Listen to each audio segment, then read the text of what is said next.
Après son premier sitting réussi à la place Toumo, le front de l'opposition indépendante FOI composé de Racine Hadinke et Akal Kassa revient à la charge à travers ce point de presse pour annoncer un deuxième sitting le 1er avril à la place de la concertation. Ceci pour rejeter encore la loi de finances 2018 et l'installation des bases militaires étrangères au Niger. Pendant que le gouvernement refuse de retirer le train de vie de l'État, pendant qu'on assiste à des investissements improductifs et qui grèvent le budget de l'État, on veut en même temps pressuriser le peuple nigérien. Donc, nous n'allons pas accepter cette grande mystification qui veut dire que parce que le peuple nigérien se révolte et proteste contre la loi de finances, on veut faire croire qu'il ne veut pas payer la loi de finances. Il n'en est rien.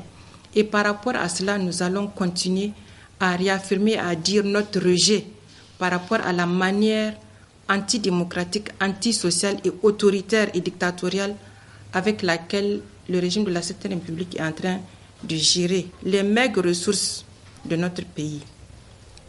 Donc, deuxièmement, réaffirmer également avec force notre rejet de l'installation des bases militaires étrangères dans notre pays. Nous invitons l'ensemble des populations de Niamey de se joindre à nous le 1er avril à la place de la concertation pour tenir un sit-in de protestation face à toutes ces mesures que je viens d'énumérer. Le FOI a aussi saisi cette occasion pour demander au président de la République de respecter le statut de l'opposition pour un retour de confiance entre les politiciens. Pour que le pays vive et évolue en paix, il faut respecter le statut de l'opposition. L'opposition est une institution dans ce pays-là.